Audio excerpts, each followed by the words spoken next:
Meus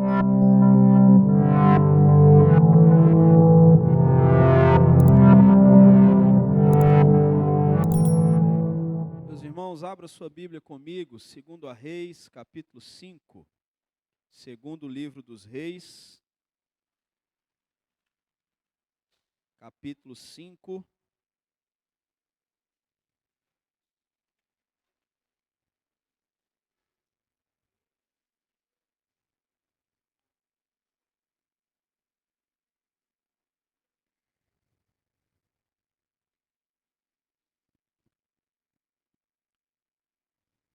Hoje nós veremos o caminho mais curto até a graça de Deus. Existem algumas histórias que as pessoas nos contaram na infância, dentro da igreja. Alguns aqui vão ouvir histórias desde bebezinhos na igreja. Eu tive essa oportunidade depois dos 7 para 8 anos, alguma coisa assim. Mas existem algumas histórias que nunca saem da nossa mente.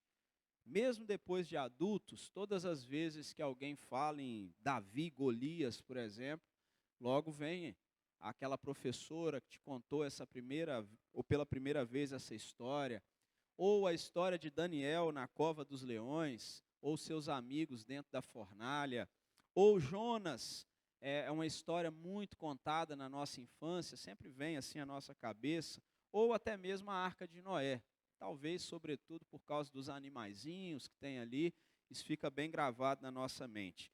E uma dessas histórias que é sempre motivo assim da minha recordação, da minha lembrança, é a história de Naamã, né? A história desse general, desse comandante aqui, que tinha muitas qualidades, mas era leproso.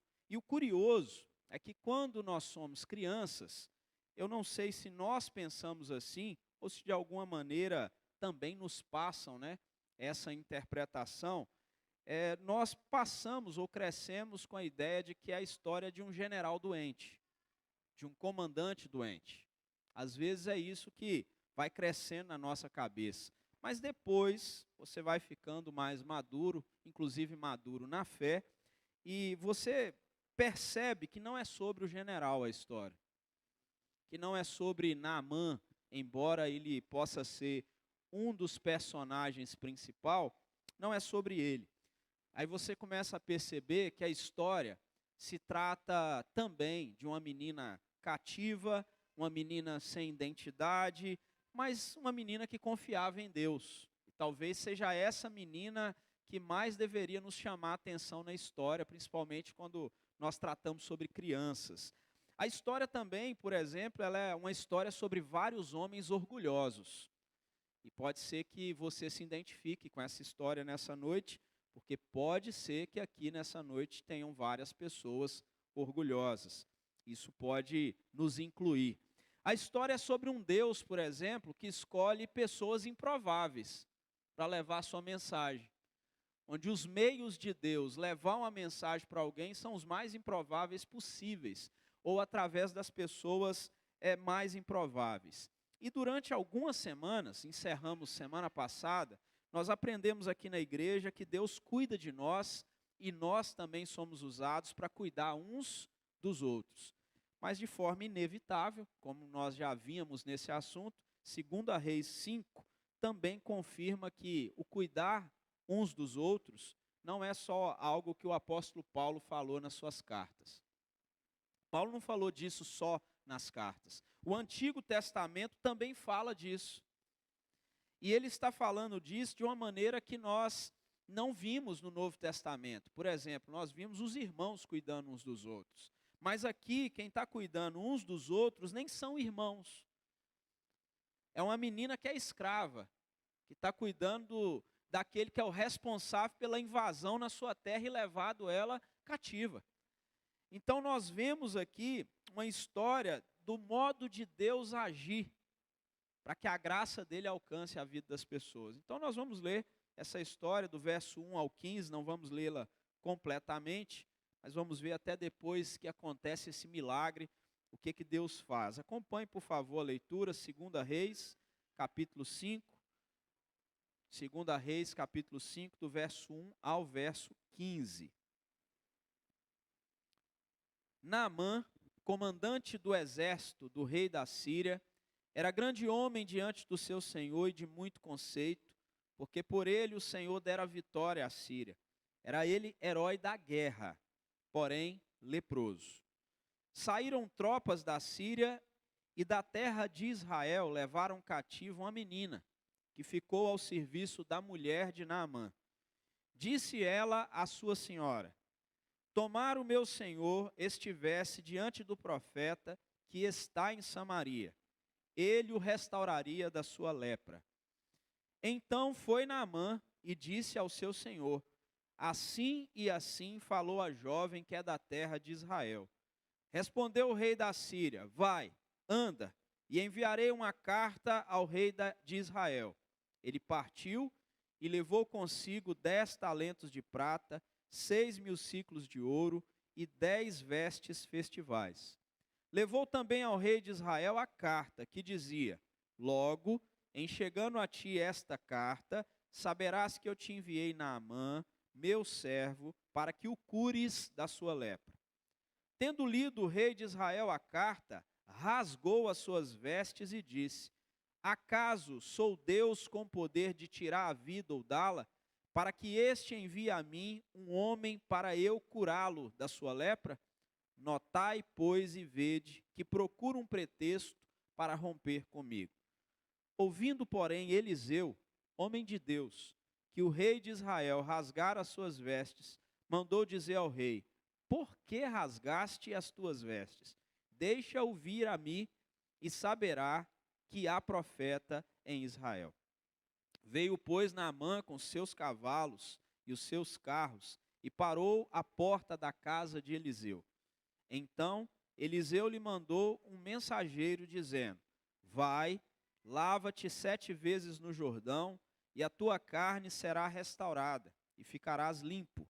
Naamã, porém, muito se indignou e se foi, dizendo: pensava eu que ele sairia a ter comigo, por-se-ia de pé, invocaria o nome do Senhor, seu Deus, moveria a mão sobre o lugar da lepra e restauraria o leproso.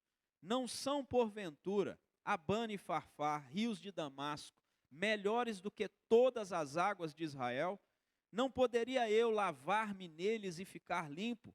E voltou-se e se foi com indignação. Então se chegaram a ele os seus oficiais e lhe disseram: meu pai, se te houvesse dito o profeta alguma coisa difícil, acaso não a farias? Quanto mais, já que apenas te disse: lava-te e ficarás limpo. Então desceu e mergulhou no Jordão 7 vezes, consoante a palavra do homem de Deus, e a sua carne se tornou como a carne de uma criança e ficou limpo. Voltou ao homem de Deus, ele e toda a sua comitiva.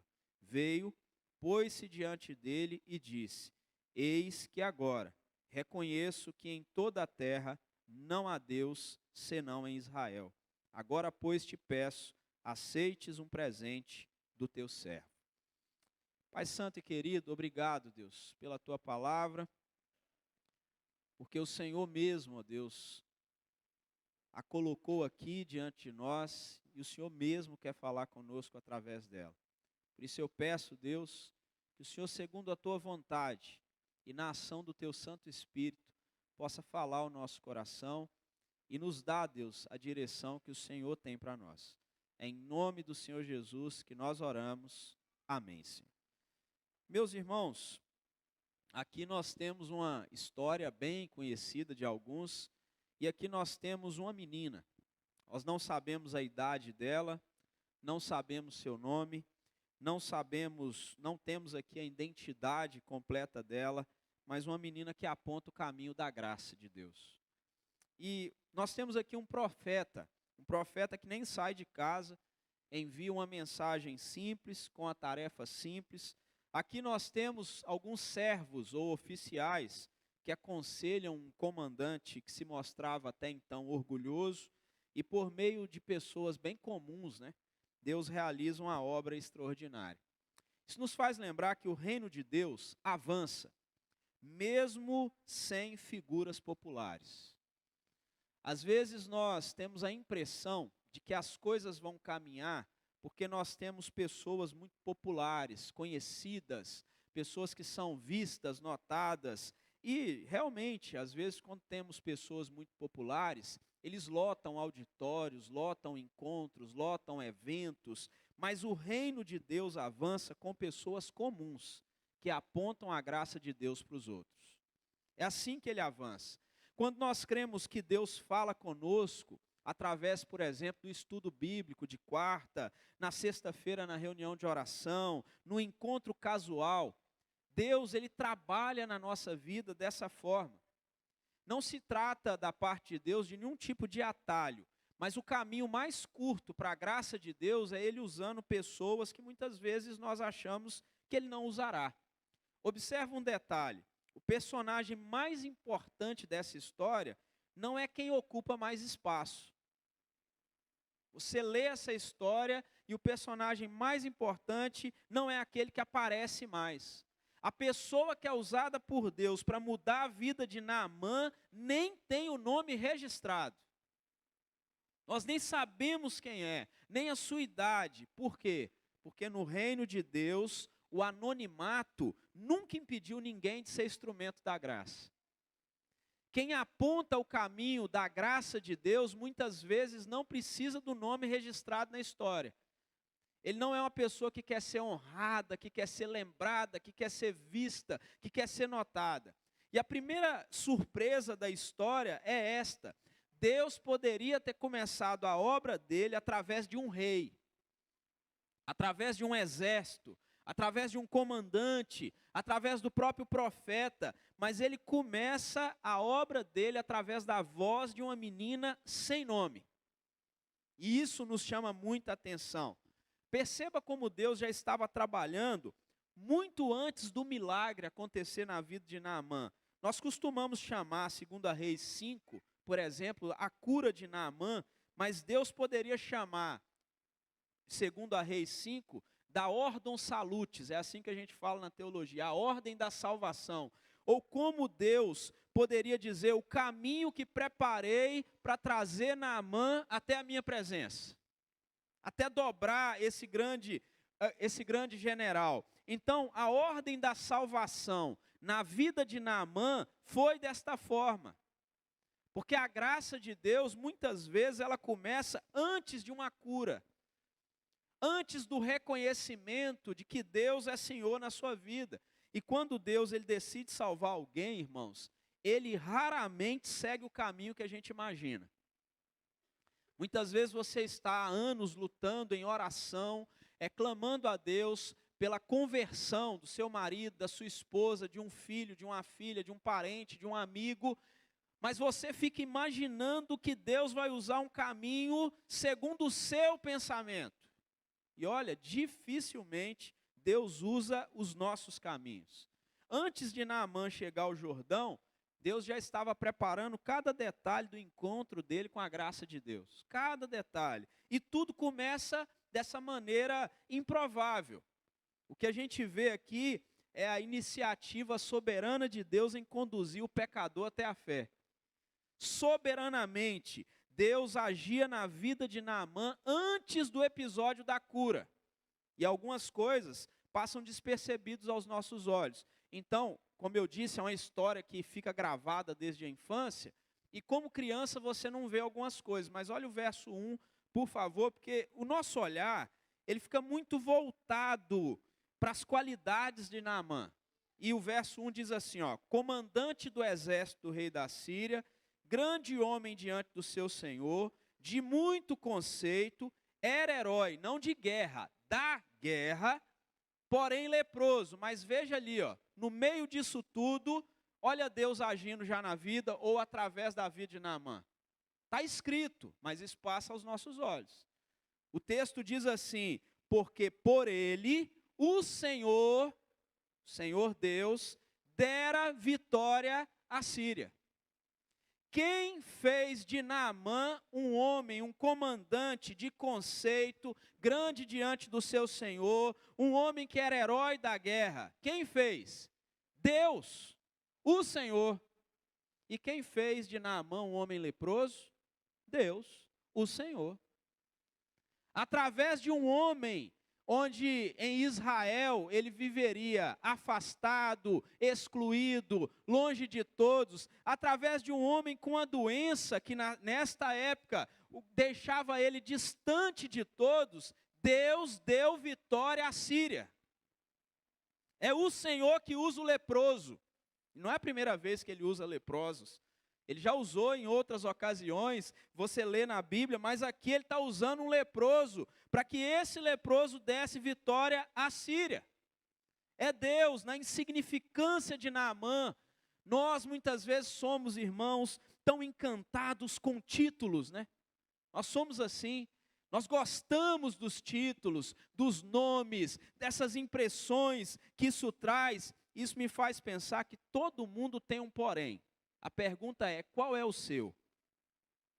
Comandante do exército, do rei da Síria, grande homem, de muito conceito, herói da guerra, porém, leproso. Qual é o seu porém? O que é que você tem de porém? Né? Aquela pessoa, nossa, gente boa, porém nervoso. Gente boa, porém teimoso. Gente boa, porém não é muito de parar para pensar. É gente boa, porém tem uma facilidade para se afastar de Deus. Qual é o seu porém? O que é que você tem aí de porém na sua vida? Né? No caso de Naamã é leproso. E Deus começa uma obra através de pessoas simples. Então voltamos. A menina, verso 2. Saíram tropas da Síria e da terra de Israel, levaram cativa uma menina que ficou ao serviço da mulher de Naamã. Essa menina, ela é vítima. Ela é vítima dessa guerra, ela é vítima dessa situação, ela não tem nome, não tem posição, não tem liberdade, está longe da família, está longe dos seus direitos. É uma menina que foi sequestrada e ela serve justamente a família do homem responsável pelas invasões. Mesmo assim, porém, a menina, ela sem identidade, mesmo sendo cativa, ela não muda a identidade daquilo que ela crê espiritualmente. E isso deve nos chamar a atenção. Nós nos lembramos muito de José, ao ser levado, ao estar a serviço, né, do Egito, mesmo preso, porém ele continuou confiando no Senhor. Mas aqui, uma menina, mesmo sendo cativa, continuou sendo a mesma menina que cria em Deus, e ela fala algo extraordinário. Ela podia desejar vingança, ela sabia que o seu senhor era leproso, podia esperar que ele morresse logo. Não, ela não deseja vingança, ela deseja cura. E este talvez seja o primeiro grande uns aos outros do texto, né? O famoso amai os vossos inimigos, está aqui, Ela está amando o inimigo dela, e ela pratica misericórdia com quem jamais teve misericórdia com ela. Pelo menos não está registrado no texto. Tirar uma menina da sua família e levar cativo não é ato de misericórdia. A graça aparece antes do milagre. E ao que tudo indica, antes de Deus curar Naamã da lepra, nós podemos até dizer que Deus curou o coração da menina do ódio, né? O coração dela está curado. E isso, irmãos, aponta também para Eliseu, porque é o que ela faz. Ela diz, olha, lá em Samaria tem um profeta que mora lá, que ele curaria o meu Senhor. Ela sabe que tem um homem de Deus vivendo em Samaria. Toda verdadeira testemunha de Deus, irmãos, faz isso. Aponta para a direção certa.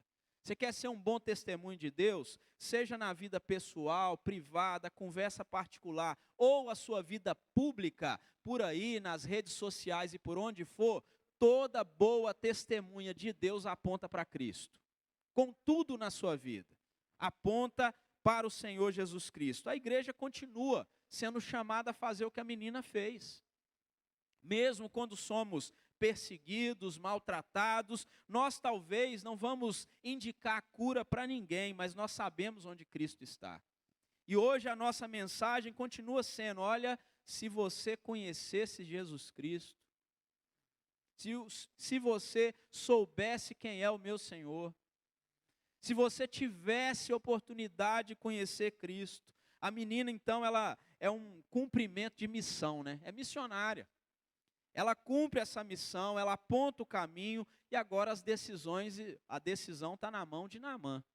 Se ele vai dar ouvidos àquela palavra ou não vai dar ouvidos. Agora a decisão está na mão dele de ouvir a menina ou não. E a história, ela muda de direção, porque descobrir, irmãos, onde está a graça não significa necessariamente estar disposto a recebê-la. Tem muita gente que sabe onde está a graça de Deus, mas não está disposto a ir em busca dessa graça. Ele sabe que Deus tem a mão estendida, mas ele não está disposto a abrir o coração. Naamã, ele vai atrás da sua cura. Ele sabe que existe um obstáculo, mas ele vai. E essa cura, o obstáculo é a distância, mas ele vai. E aqui entra o que nós podemos acompanhar. Se você der uma olhada a partir do verso 4, diz assim: então foi Naamã e disse ao seu senhor, assim falou a jovem que é da terra de Israel. Lá no verso 2 diz menina, aqui ele já está falando jovem. Pode ser que não foi imediata a decisão dele, tá bom?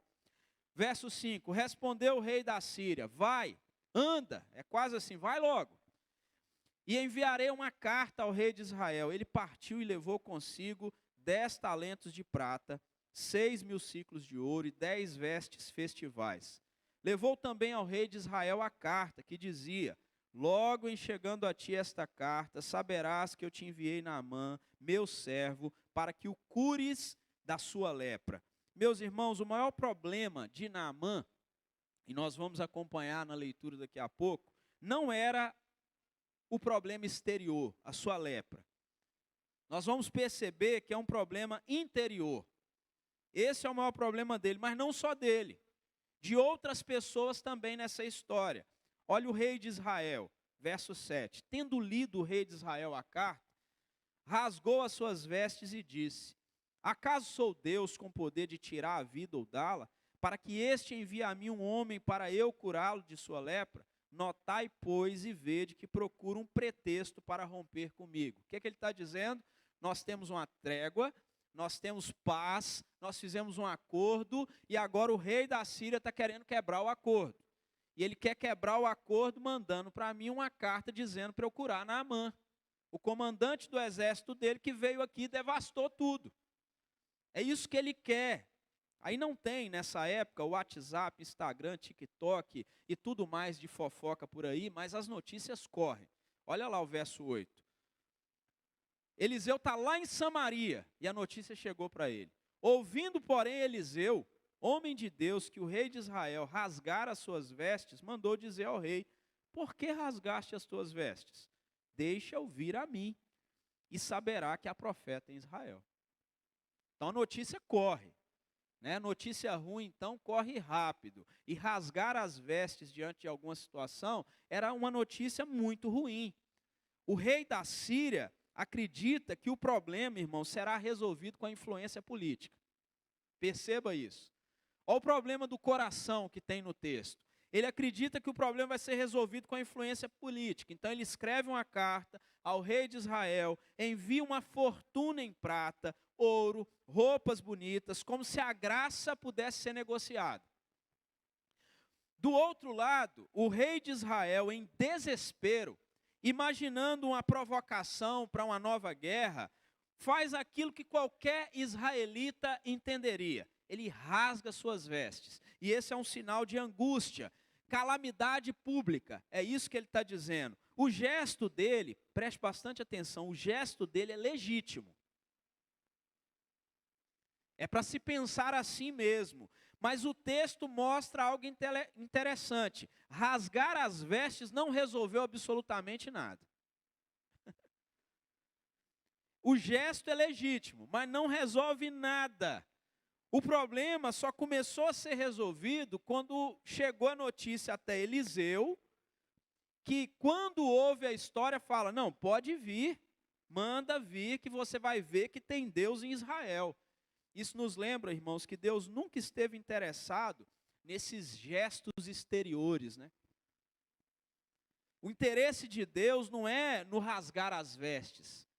É um coração humilde, né? Joel vai dizer isso mais tarde, dizendo: rasgai o vosso coração e não as vossas vestes. Tem muita gente mostrando muita coisa exterior, mas o interior dele continua sem quebrantamento. E aqui fica isso muito claro. O rei da Síria pensa que a solução depende da riqueza que ele enviou. O rei de Israel pensa que tudo depende da capacidade dele. Nós muitas vezes vivemos assim. O rei da Síria e o rei de Israel estão olhando para os recursos humanos o tempo todo. Nosso coração, por vezes, é assim. A menina e Eliseu direciona para o caminho certo, para o Deus que resolve. É como se o texto, irmãos, pouco a pouco, viesse desmontando todas as falsas seguranças que muitas vezes nós buscamos. Todas aquelas falsas seguranças que nós buscamos, algumas delas na quantidade de dinheiro que eu tenho guardado, em ter aquilo que está no meu nome, ter a minha casa própria, ter terrenos, ter isso. Muitas vezes nós buscamos a nossa segurança nessas coisas, mas pouco a pouco o texto vai mostrando que a graça de Deus não se compra, que a graça de Deus não se negocia, que você não controla a graça de Deus, ela é recebida pela fé, por uma fé humilde, por uma fé que rasga o coração. Tem muita gente confiando no poder dos recursos. Tem muita gente lamentando a falta de poder de recursos. De um lado e de outro estão errados. Tem muita gente que é igual o rei da Síria, acha que vai comprar tudo com influência, com network, com dinheiro, com as condições e com os presentes. Por outro lado, tem aquelas pessoas que acham que porque não tem o poder de fazer nada, a vida está perdida. Então ele rasga as suas vestes, rasga a sua vida. Nós vivemos nesse tempo. Olha o que o Salmo 20, versículo 7 nos diz. Uns confiam em carros, outros em cavalos, mas nós, porém, nos gloriamos no nome do Senhor nosso Deus. Ainda hoje esse é um grande desafio. Nenhum dos dois reis percebem que Deus está conduzindo a história. Então Eliseu intervém. Olha o que ele diz: deixa-o vir a mim. Não porque Eliseu fosse o centro da história, grave bem, mas porque Deus queria mostrar que a resposta não está nos palácios, nem na capital. A resposta estava lá em Samaria. A resposta está na palavra de Deus. E finalmente Naamã chega à casa de Eliseu. Tudo o que precisava acontecer para levá-lo até ali tinha acontecido. A menina falou, os reis se corresponderam, a providência de Deus abriu o caminho, agora resta um último obstáculo. E sabe qual que é a curiosidade? O último obstáculo que resta não está fora de Naamã e nem na pele dele, está dentro dele. Naamã chega com cavalos, igual Salmo 20, verso 7, com cavalos, carros, carta, ouro, prata e roupas de marca. Ele chega com toda a pompa. Ele chega como quem quer comprar um favor, comprar um milagre. Mas sabe o que Eliseu faz? Nem sai para recebê-lo. Que tapa no ego, né, irmãos? É terrível isso. Eu não sei se você já foi a algum lugar querendo falar com alguém e a pessoa nem te atendeu. Só mandou um recado.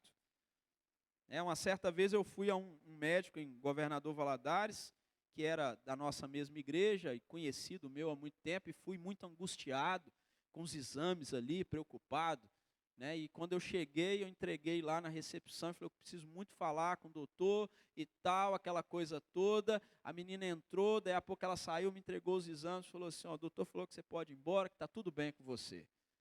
Mas eu queria mesmo que ele viesse falar, né? Queria ouvir da boca dele. Né? Mas graças a Deus estava tudo bem comigo, né? Louvado seja Deus. Mas primeiro a pessoa fica bronqueada. Ué, nem falou nada comigo, né? Naamã, irmãos, ele queria um profeta impressionante. Quem sabe de onde ele vem, ele queria até um profeta meio mágico, né? Mas o que ele recebe é um mensageiro. E eu vou dizer mais, um servo do profeta de caráter duvidoso. Que a história diz que ele era de caráter duvidoso. Ele recebe um servo e o pior que tem ainda, que nem era lá grandes coisas. Naamã, irmãos, o que o texto nos mostra é que ele queria um ritual. Mas o que ele recebe, irmãos, é uma ordem muito simples. Ele queria algo grandioso, mas ele recebe, desculpa pela expressão, vai tomar banho. É isso que ele recebe. Vai lá e se banha, lá no Rio Jordão. 7 vezes, inclusive, não toma um banho só, não. Vai tomar banho 7 vezes. Você está precisando tomar um banho. Veja o texto, irmãos. Verso 9, veio, pois, Naamã com seus cavalos e os seus carros, e parou à porta da casa de Eliseu. Então Eliseu lhe mandou um mensageiro, dizendo, vai, lava-te 7 vezes no Jordão, e a tua carne será restaurada, e ficarás limpo. Olha o que esse texto diz. Naamã, porém, muito se indignou, e se foi, dizendo, olha o que ele vai dizendo, pensava eu, que sairia a ter comigo, que ele sairia a ter comigo, por-se-ia de pé, invocaria o nome do Senhor seu Deus, moveria a mão sobre o lugar da lepra e restauraria o leproso. Ele até coloca ele aí em segunda pessoa, né? O leproso, não eu, né? O leproso. Ele vai falando assim. Olha lá, verso 12.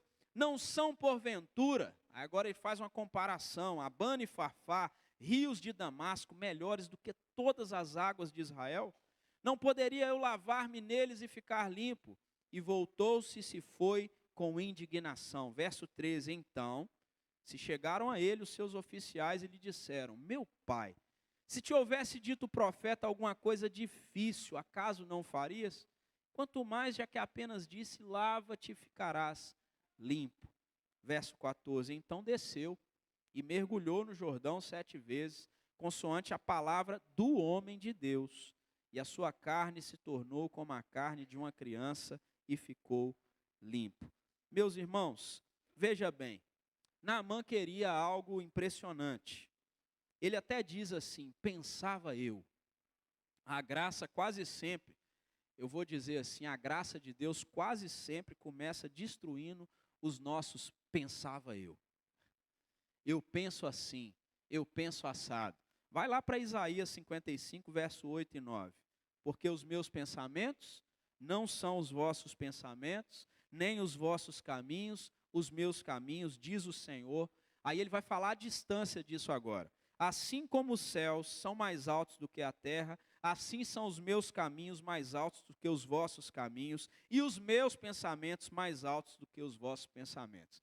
Alguns irmãos aqui têm o privilégio de viajarem muitas vezes de avião. Quando você estiver lá em cima, no avião, dá uma olhadinha se você estiver na janela, não expulsa quem está na janela, mas se você estiver lá e puder ver, dá uma olhadinha lá de cima assim e começa a pensar assim, o meu pensamento tem essa distância aqui mais ou menos do pensamento de Deus. Percebe o quanto que você pensa diferente de Deus? Quando alguém vira para você e fala assim, você está pensando muito diferente de mim. Ele está falando de uma distância pequena. Mas o que Deus está falando é de um pensamento infinitamente distante do nosso. É a distância da terra para o céu. É assim que Deus pensa e é assim que você pensa. Essa é a distância. Aqui está um princípio maravilhoso, né, irmãos? O orgulho sempre cria um Deus à nossa imagem. E é isso que Naamã passa. A graça de Deus e a misericórdia desconstrói essa imagem. E louvado seja Deus por isso. Naamã, no seu pensava eu, vamos dizer assim, ele queria um ritual.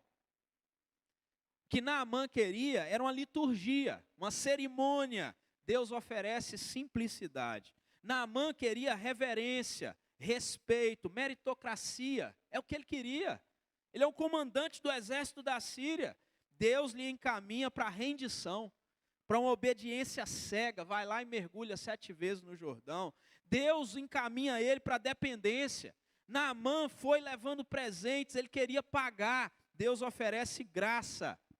Perceba bem, a essa altura aqui da narrativa, Deus já começou a fazer uma obra nele, porque primeiro ele já começou a pensar. Já é importante isso. Ele começou a pensar no que ele pensa e no que Deus está fazendo. O que está sendo quebrado é expectativa, e Deus vive quebrando nossas expectativas. Eu não sei onde Deus tem quebrado suas expectativas, mas Ele vive quebrando nossas expectativas. Aqui Deus está quebrando o orgulho de um homem acostumado a controlar tudo. Até gente que lhe obedece. Na verdade, todo esse capítulo aqui é ruptura, irmãos. A menina teve sua vida rasgada quando foi arrancada da sua terra. O rei de Israel rasga as vestes em desespero. Naamã tem seus planos rasgados quando ele percebe que Deus não fará o milagre do jeito que ele imaginou. E por fim, Deus rasga o orgulho dele. É o que Deus faz. Quantos de nós, irmãos, quantas pessoas continuam querendo controlar como Deus faz os seus milagres? Como Deus age? Nós queremos muitas vezes um Deus que funcione de acordo com os nossos planos. Loucos nós somos, né? Porque nós queremos um Deus que faça tudo de acordo com aquilo que nós pensamos. Deus podia fazer dessa forma, mas Cristo veio a esse mundo e Ele continua dizendo, olha, venha, arrependa-se, creia. Abandone o seu caminho, negue-se a si mesmo. O evangelho, ele continua sendo simples, irmão. Meus irmãos, o difícil aqui continua sendo o nosso orgulho. Ou quando não é necessariamente o orgulho, o nosso pensava eu que Deus ia fazer assim. E não foi assim também no evangelho. Você olha para Cristo, antes da coroa teve cruz, antes da exaltação houve humilhação do Filho de Deus, antes da nova vida, a Bíblia diz que o velho homem tem que morrer. A Bíblia nos diz em Tiago 4,5 que Deus resiste aos soberbos, mas concede graça aos humildes. A lepra, ela levou Naamã até Israel. O orgulho quase fez ele voltar de lá sem nada. Muitas vezes isso pode acontecer na nossa vida. Uma necessidade nos leva até a graça. E quando nós chegamos lá, por causa do nosso orgulho, isso nos faz voltar de lá. Mas Deus, olha que coisa linda, né? Deus não desiste de Naamã. Isso também é graça de Deus. E olha o que você vê agora, verso 13 ao verso 15, nós já lemos o 13 e o 14, diz o texto no verso 15, voltou ao homem de Deus, ele e toda a sua comitiva, veio, pôs-se diante dele e disse, eis que agora reconheço que em toda a terra não há Deus, senão em Israel. Meus irmãos, a graça de Deus sempre nos conduz pelo caminho da humildade. Não tem outro caminho. Quando Naamã está prestes a ir embora, mais uma vez, Deus coloca pessoas humanamente abaixo dele no caminho dele. E por meio dessas pessoas, ele aprende uma lição mais difícil, né? Antes de Deus levantar um homem, Deus faz ele descer. Deus faz com que esse homem possa descer e entender quem é Deus. A glória de Deus, ela não depende, olha para esse texto, de grandes personagens. Os oficiais de Naamã se aproximam dele e dizem assim, meu pai, que abordagem cheia de respeito e carinho, né, irmãos? Esses são os homens que provavelmente o ajudaram a vencer algumas batalhas, agora eles ajudam ele a vencer o próprio orgulho, né? A vencer a si mesmo. E eles são inteligentíssimos. A pergunta que eles fazem, deixam eles sem a resposta do pensava eu, né? Cobram dele uma ação imediata. Olha o que eles dizem aqui. Então chegaram a ele, verso 13, seus oficiais e lhe disseram, meu pai, se te houvesse dito o profeta alguma coisa difícil, acaso não farias? Sabe por que eles fazem essa pergunta? Eu vou te lembrar. Comandante do exército do rei da Síria, grande homem diante do seu senhor, de muito conceito, ele era herói da guerra. Todo herói gosta de um desafio, né? E aqui eles o desafiam. Se o profeta tivesse pedido, o senhor matar 2 leões e trazer a cabeça dos leões aqui, o senhor não traria? Se tivesse pedido para o senhor derrotar grandes homens de Israel, o senhor não derrotaria? Se tivesse te pedido para invadir algum país, outro país, e tomado, o senhor não invadiria? Se tivesse te pedido algo difícil, o senhor não faria? Por que ele te pediu algo tão fácil e o senhor não faz? Olha a comparação de Naamã. Quando ele sabe que tem que mergulhar no Jordão, diz que todo orgulhoso, antes de te elogiar, ele elogia ele mesmo primeiro. Diz que ele chega e fala assim, nossa, que doce maravilhoso, quando eu aprendi a fazer comida, eu fiz um doce igual esse. Diz que o orgulhoso é assim. Antes de elogiar o outro, ele tem que lembrar dele. E ele faz isso, olha o verso 12. Abana e Farfar, rios de Damasco, não são melhores do que todas as águas de Israel? Irmãos, eu não acredito que em Israel não tinha uma água boa. Ele não experimentou todas as águas de Israel. Eu creio que não. Mas ele está dizendo que Abana e Farfar, rios de Damasco, são melhores do que todas as águas de Israel. Será que pode ter água boa em Israel? É quase isso que ele está dizendo. Lá tem águas muito melhores. Veja bem, o que nós temos aqui é que acontece algo lindo. Sem acréscimo algum. Pelo menos o texto não dá acréscimo. Ele desce, ele mergulha 7 vezes, e a cura acontece justamente quando ele deixa de achar que está por cima. Pouco a pouco, Naamã, ele vai sendo, irmãos, restaurado. Vai sendo despido, né? Isso é o evangelho. A humildade, irmãos, eu vou dizer assim, que Deus nos leve a um caminho de humildade, todos nós. Todos nós temos pontos na nossa vida de orgulho que Deus precisa tratar. Que Deus nos leve, a todos nós, até a humildade, porque a humildade é um negócio irreversível, tá bom? Não tem cura. Quando Deus te leva para ser quebrantado e para se tornar uma pessoa humilde, segundo a vontade dEle, é irreversível. Não tem jeito de voltar. Não tem cura. Quem realmente, irmãos, encontra a graça de Deus como Naamã encontrou, ele não volta a ser como ele era antes. Ele não volta a ser uma pessoa que acha que tem todas as coisas. Quando tudo parecia perdido na vida dele, Deus faz aquilo que ele havia feito a narrativa inteira. A menina aponta para Eliseu, Eliseu aponta para Deus, e todos aqueles servos que estão ali levam ele até o Jordão, levam ele até aquele mergulho, levam ele até esse caminho de humildade. E é muito interessante, o caminho entre a casa de Eliseu e o Rio Jordão era curtinho, né? Mas o caminho entre a humildade, entre o orgulho de Naamã e a humildade dele foi longo. Foi difícil. O caminho mais curto, irmãos, para a graça de Deus é a humildade. É esse o caminho de Deus. E a graça nos alcança no meio dessa simplicidade. A graça de Deus alcançou Naamã por uma mensagem simples de uma menina, através de um mensageiro do profeta, através de algo que Deus pediu de forma simples, vai e mergulha no Jordão. Olha o caminho da graça de Deus nesse texto, simplicidade, algo ordinário, comum. Na maioria das vezes nós somos confrontados no nosso orgulho e Deus nos conduz à humildade através de coisas muito simples. É isso que Deus faz. O versículo 15, então, nos mostra que acabou o pensava eu. Olha o que diz o versículo 15.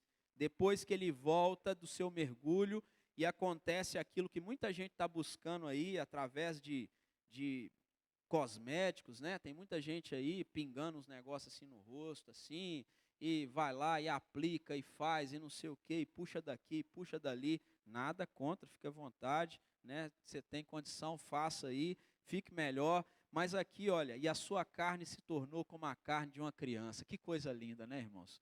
Se fosse na nossa época uma história dessa aqui, ia ter gente mergulhando no Jordão umas 50 vezes. Para falar, não, eu quero também ficar igual Naamã ficou e tal. Era só ter um influencer na rede social falando que funcionava. Aí ia ter milhões de pessoas. Ainda tem gente, né, que vai a Israel, alguns pastores por aí que vão a Israel e trazem ou dizem que trouxeram água lá do Rio Jordão para alguém tomar, passar, jogar, né? Ô Leandro, ia funcionar aí, rapaz. Aqui também, ó, ia funcionar. Em alguns outros aqui, ó, ia funcionar esse negócio, né, Ivaí? Talvez funcionava, né, rapaz? Vamos ver. Meus irmãos, ele fica completamente limpo. Limpo, limpo, limpo, limpo, completamente. Agora veja o versículo 15. Acabou, pensava eu. A conclusão que Naamã chega não é agora. Tipo assim, agora eu estou curado. A certeza que ele tem, olha lá. Agora sei que não há Deus em toda a terra, senão em Israel. Não tem mais, pensava eu. Não, agora eu sei que não há Deus em toda a terra, senão em Israel. Naamã chegou, irmãos, procurando uma mudança de aparência. Deus realizou uma mudança de adoração. O maior milagre que a gente vê nesse texto, e quando criança você pensa que é a pele. Isso é natural, né? Criança fica encantada com isso. Mas a maior mudança do texto é o coração de Naamã. Deus, meus irmãos, sempre esteve interessado em algo mais profundo do que a nossa pele, né? Deus sempre esteve interessado em algo mais profundo do que você sair de casa hoje e vir para a igreja. Em colocar uma boa roupa e sentar aqui para cantar louvores. Deus sempre esteve interessado no seu coração. Do mesmo jeito que Ele está interessado no coração de Naamã. Você não saiu de casa hoje sem propósito. Deus está interessado no seu coração. E a graça de Deus, irmãos, começa através de coisas muito simples. Como colocar uma roupa, sair de casa e vir para a igreja. E vir cultuar a Deus. A graça de Deus, irmãos, confronta o orgulho humano. Qual é aí o seu porém orgulhoso que você carrega? Deus confronta isso hoje. E Ele está dizendo para você, deixa esse orgulho, né, seja tratado. A graça de Deus, irmãos, nos conduz a uma humildade, e eu vou repetir, uma humildade irreversível. Você precisa orar a Deus e dizer, Senhor, eu quero a humildade irreversível que vem do Senhor. Eu quero ter esse coração quebrantado. A menina cativa estava com o coração curado. Esse é o ponto. Não é a mensagem simplesmente que ela prega. O coração dela está curado do ódio. Eliseu aponta para Deus. E eu posso dizer com toda certeza que esse texto inteiro aponta para Cristo. Porque Jesus também veio a esse mundo de maneira simples. Através de um casal simples. De uma mãe improvável. Ele veio a esse mundo sem aparência, sem espetáculo. O quarto dele, de nascimento dele, não é nem 10% da maioria dos quartos que preparam aqui para receber uma criança. Às vezes você chega num quarto que o pessoal prepara para receber uma criança, você fica assim, uau! Meu Deus, né? Se essa criança soubesse, né? Pior que a criança nem sabe, né? É mais para quem vai visitar a gente do que para a criança em si. Mas Jesus veio, irmão, sem um quarto espetacular, sem um hotel espetacular, sem uma parteira espetacular. Ele veio sem nada disso. Não tinha equipe especial, não tinha, né, doula, não tinha nada disso. Nada, nada, nada, nada. Eles não pegaram e mediram o pezinho dele, né? Não fizeram teste de olhinho. Nada, absolutamente nada. Teste de ouvido, deixa eu fazer um barulho aqui para ver se ele assusta. Nada, nada, irmãos. Nem exame, nenhuma vacina. Nenhuma dessas coisas. Os orgulhosos tropeçaram em Jesus. Os humildes foram curados por Jesus. Esse é o Deus que nós servimos, irmãos. E a igreja continua apontando para alguém infinitamente maior. O texto todo aponta para Cristo e aponta para Ele. Deus, meus irmãos, nunca quis apenas o gesto exterior. Deus está interessado no seu coração. No dobrar do seu coração diante dEle, quebrantar o seu coração diante dEle e colocar o seu coração aqui diante dEle. Que bom que você veio aqui hoje. Que bom que você está aí de casa assistindo. Que bom que você está com uma boa roupa, tomou banho, se arrumou, passou perfume. Mas o interesse de Deus não é esse. O interesse dele é no seu coração.